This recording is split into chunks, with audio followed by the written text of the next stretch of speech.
Lembayung Al-Quran, Datuk Dr. Haji Zahasan Muhammad. Assalamualaikum warahmatullahi wabarakatuh. Alhamdulillah wassalatu wassalamu ala Rasulillah. Innal hamdalillah nahmaduhu wa nasta'inuhu wa nastahdihi wa nastaghfiruh wa natubu ilaihi wa natawakkalu alaihi wa na'udzu billahi min shururi anfusina wa sayyiati a'malina. May yahdihillahu fala mudilla lahu wa may yudlil fala hadiya lahu. Allahumma salli wa sallim wa barik ala Muhammad wa ala ali Muhammad kama sallaita wa sallamta wa barakta ala Ibrahim wa ala ali Ibrahim Majid. Amma ba'd. Muslimin muslimat yang dirahmati dan dikasihi sekalian, kita berada pada ayat 10 dan 11 lagi dalam surah Al-Ankabut. Bagi mereka memiliki tafsir Ibn Katsir, turun muka pada jilid yang ke-7, muka surat 159.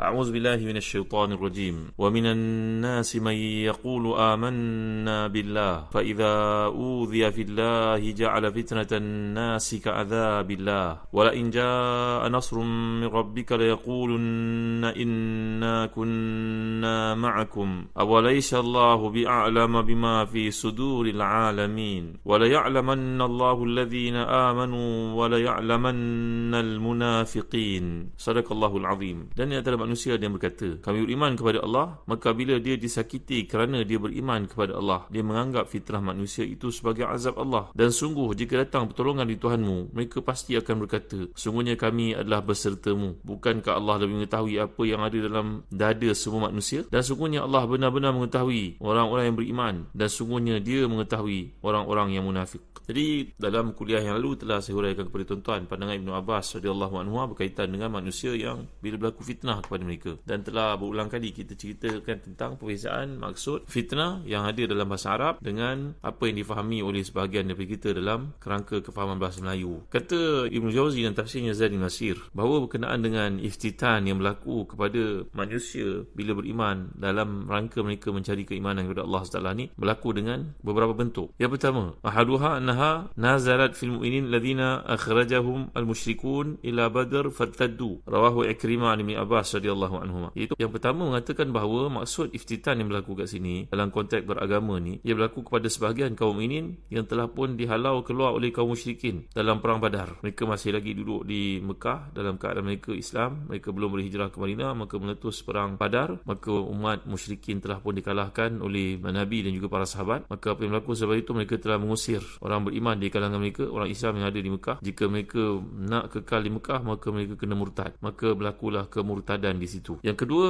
nazalat fi qaumin kanu yu'minuna bi alsinatihim fa idza asabahum bala' min Allah aw musibatun fi anfusihim wa amwalihim iftatanu. Ini pula merupakan kata Mujahid, iaitu segolongan manusia yang beriman mengatakan dengan lidah mereka, tapi bila ditimpa satu ujian dalam beragama ataupun apa-apa bentuk musibah dalam diri mereka, penyakit, harta dan sebagainya, maka mereka pun keluar dari Islam. Wa thalithu nazalat fi nasin minal munafiqin bi Makkah kanu yu'minun fa idza udhu wa asabahum bala'un minal musyrikin raja'u ila syirk qalahu ad-Dhahhak. Kata Dhahhak pula bahawa ini merujuk kepada segolongan kaum mukminin di Mekah. Mereka asalnya beriman, tapi bila berlaku satu bala, ujian dalam beragama itu, iaitu sama ada tekanan daripada kaum musyrikin dan sebagainya, maka mereka kembali kepada syirik. Yang keempat, ini kisah telah kita bincangkan tentang Ibn Abi Rabi'ah. Kana aslam fa khafa 'ala nafsihi min ahlihi wa qaumi fa kharaja min Makkah hariban ila Madinah. Ini kisah melibatkan Ayyash bin Abi Rabi'ah yang telah kita bincangkan sebelum ini, yang mana adik-beradik seibunya yang telah menderanya, memukulnya sehingga dia murtad mengikut pandangan dikemukakan oleh sebahagian ahli tafsir. Jadi inilah dia di antara apa yang dapat kita fahami daripada ayat tentang bab fitnah dalam beragama ini, seperti dinukilkan oleh Al-Imam Ibn Jauzi dalam tafsirnya. Kemudian dalam ayat Allah, fa idza udhiya fillah, apabila mereka ditimpa satu perkara dalam hubungan berkaitan dengan Islam ini, bisabab imanihi ja'ala fitnatan nasi, dia menjadikan tekanan manusia itu ka'adzabillah.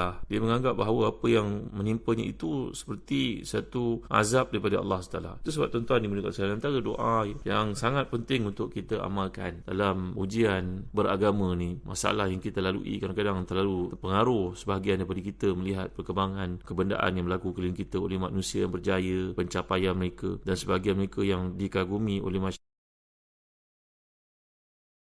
seolah-olah Islam menyebabkan kehidupan ini menjadi terkongkong dan tak boleh maju ke hadapan. Pernah satu hari Nabi SAW memberitahu kepada seorang sahabat tentang kepentingan mengamalkan doa ini. Amar Nabi SAW Shaddad bin Aus was-sahaba radhiyallahu anhum bil ikthar min hadha du'a bi ajmalil alfaz wa ajalil ma'ani. Nabi telah pun wasiat kepada Shaddad bin Aus, iaitu satu ketika bila melihat manusia mengumpulkan harta, memperbanyakkan perkara-perkara bersifat kemewahan yang kita dapat lihat, yang kadang-kadang timbul dalam benak fikiran sebahagian daripada umat Islam bahawa kehidupan agama ni menyekat atau menyebabkan mereka tidak dapat menikmati keindahan, keseronokan hidup dunia. Adakah begitu tuan-tuan? Ini banyak berkaitan dengan iman tuan-tuan. Sebab itu Nabi mengajar kita satu doa, hafaz ia dan amalkan. Allahumma inni as'aluka thabata fil amr wal azimata ala rushd wa as'aluka mujibati rahmatik wa azaima maghfiratik wa as'aluka syukra ni'matik wa husna ibadatik wa as'aluka qalban salima wa lisanan sadiqa wa as'aluka min khairi ma ta'lam wa a'udzu bika min syarri ma ta'lam wa astaghfiruka lima ta'lam innaka anta 'allamul ghuyub. Ya Allah, aku minta kepadamu ketapan dalam urusan agama ni dan kekal kuat dalam petunjuk yang kau berikan. Aku minta kepadamu ya Allah segala perkara mendatangkan rahmatmu kepadaku dan perkara-perkara yang beri keampunanmu untukku, dan aku mohon kepadamu ya Allah kekuatan untuk bersyukur atas nikmat-nikmatmu dan memperbaiki ibadahku kepadamu. Aku minta kepadamu ya Allah hati yang selamat, lisan yang benar. Aku minta kepadamu ya Allah segala perkara kebaikan yang kau ketahui, dan aku mohon perlindungan kepadamu ya Allah dari segala keburukan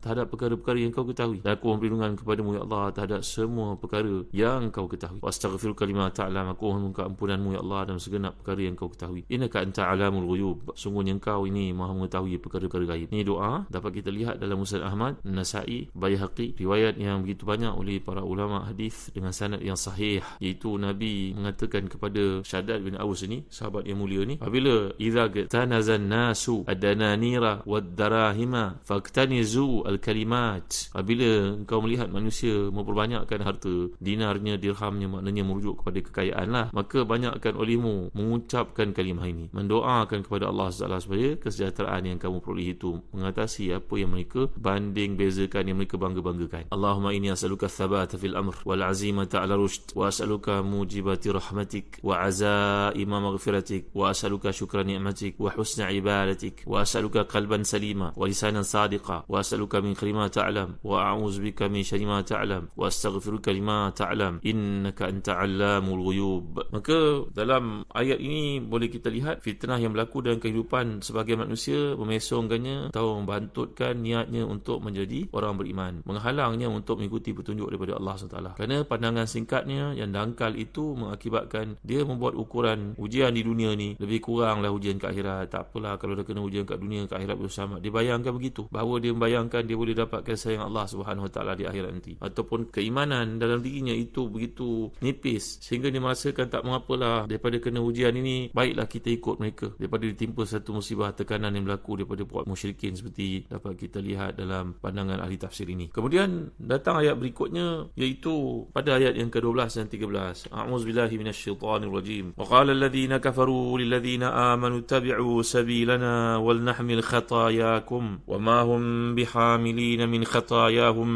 min syai' innahum lakadzibun wa la yahmilunna athqalahum wa athqalan ma athqalihim wa la yus'alunna yawmal qiyamati amma kanu yaftarun. Sadaqallahul azim. Dan berkatalah orang-orang kafir kepada orang-orang beriman, ikutilah jalan kami, nanti kami akan memikul dosa-dosa kamu, dan mereka sendiri sedikit pun tidak sanggup memikul dosa-dosa mereka. Sungguhnya mereka adalah benar-benar pendusta, dan sungguhnya mereka akan memikul beban dosa mereka dan beban-beban dosa orang yang lain di samping beban-beban mereka sendiri, dan sungguhnya mereka akan ditanya pada hari kiamat tentang apa yang selalu mereka adakan. Di sini menunjukkan kepada kita penglibatan puak kafirin, musyrikin, fasikin, bahawasanya mereka tidak reda berada dalam kesesatan itu seorang diri. Mereka nak mengajak orang lain untuk sesat bersama-sama. Kerana kalau mereka sahaja yang berada dalam kesesatan, maka itu tidak memuaskan hati mereka, tidak menyeronokkan. Mesti ada orang lain juga untuk terlibat bersama-sama. Jadi perasaan seperti ini muncul oleh kerana kesombongan, lalu dizahirkan dengan kata-kata. Dan ini kalau kita lihat dalam tafsiran oleh Sahibul Kasyaf, maksud kat sini kalau kita faham dari sudut bahasa Arab, maknanya di sini ialah wa ma'na qawli man yurid ijtima' amrayni fil wujud fayaqul liyakun minkal ataya wa liyakun minid du'a. Seolah-olah macam kata-kata seorang, kamu bagi hadiah lah, nanti saya doakan untuk kamu. Maknanya berhasilnya doa adalah disebabkan hadiah yang kamu tawarkan kepada saya ataupun anugerah yang kau berikan kepada saya. percaya. Jadi di sini kata-kata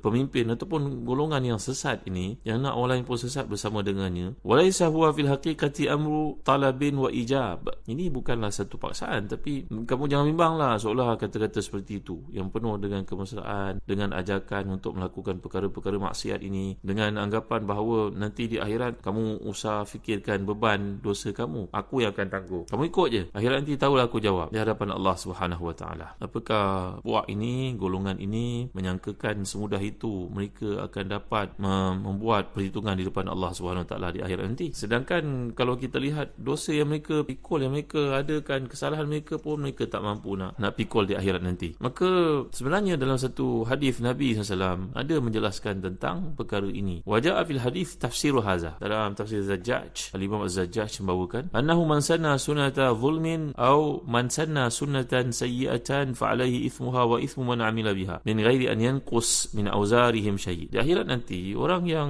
mengajak kepada perkara-perkara kemaksiatan, perkara-perkara kelalaian, perkara-perkara yang merupakan dosa, dia yang telah mewujudkan laluan ataupun mewujudkan apa jua bentuk sekalipun lah, menghidupkan satu perkara-perkara yang haram lalu diikuti orang yang memulakan perkara itu, mengajak orang melakukannya atau menghidupkan suasana supaya dosa-dosa itu dilakukan, apa saja bentuknya sekalipun, maka di akhirat nanti dia akan dipertanggungjawabkan di depan Allah terhadap perkara yang dilakukan itu, budaya yang dia wujudkan itu, amalan yang dia diadakan itu. Mana dia membuka pintu perkara maksiat itu dilakukan, maka dia akan menanggung dosa setiap orang melakukannya. Namun demikian, orang yang melakukannya pun turut akan memikul bahagian masing-masing. Bukanlah berarti orang ni dia telah pun menyebabkan manusia sesat dengan amalan dia, dengan suruhan dia, dengan apa bentuk pintu perkara kemaksiatan itu yang dibuka olehnya, maka orang masuk beramai-ramai melakukan buatan yang haram itu. Jangan disangkakan bahawa yang mengikuti ataupun terpedaya itu akan bebas daripada tuduhan melakukan dosa dan dikenakan hukuman. Mereka pun akan turut dibebankan, dan yang membukakan itu akan mendapat double, triple, 2 kali ganda, 3 kali ganda, mengikut pada bilangan mereka yang telah pun disesatkan oleh apa yang dirancang ataupun dibukanya pintu oleh orang yang pertama ini. Maka ini maksud hadis, bahawa seseorang tidak akan menanggung dosa orang lain, tetapi dalam kes dia mengajak kepada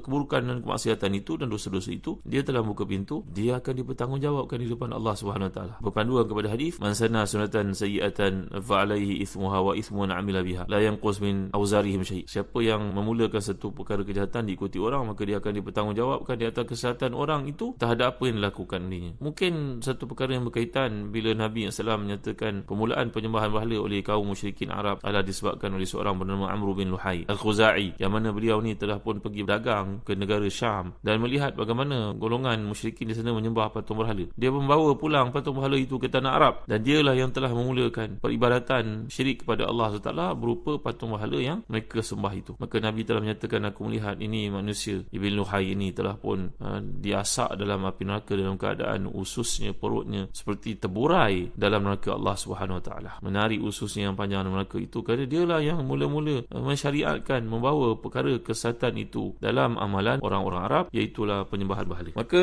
daripada ayat ini menunjukkan kepada kita, janganlah seseorang itu terpedaya dengan anggapan bahawa para pemimpin ataupun orang yang dicontohi itu akan memikul bebannya di akhirat. Tidak akan berlaku sama sekali. Orang itu akan dipertanggungjawabkan di atas perbuatan yang menyesatkan orang, betul. Tetapi kamu yang mengikutinya, kamu akan dipersoalkan terhadap tindakan dan juga amalan yang kamu lakukan. Maka inilah dia yang dapat kita faham melalui tafsir ayat yang lain. Contohnya surah Fatir ayat ke-18, iaitu Allah menyatakan, a'udzubillahi minasyaitanirrajim, wa in tad'u muthqalatun ila himliha la yuhmal minhu syai' walau kana dha qurba. Dan jika seorang yang berat dosanya memanggil orang lain untuk memikul dosanya, itu tidak akan dipikulkan untuknya sedikit pun, walaupun yang dipanggilnya itu merupakan kaum keluarganya sendiri. Jadi wala yahmiluna athqalahum wa athqalan ma athqalihim, sungguhnya mereka akan memikul beban dosa dan beban dosa yang lain di samping beban mereka sendiri. Ayat ini merupakan khabar kepada para penyeru kekafiran dan kesesatan bahawa mereka akan menanggung dosa mereka sendiri, dan dosa dipertanggungjawabkan perbuatan yang mereka lakukan, iaitu mengajak manusia atau membuka pintu kesesatan itu untuk diikuti oleh orang lain. Demikian juga Allah menyatakan dalam surah An-Nahl ayat ke-25, a'udzubillahi minasyaitanirrajim, liyahmilu awzarahum kamilatan yawmal qiyamah wa min awzari alladhina yudhillunahum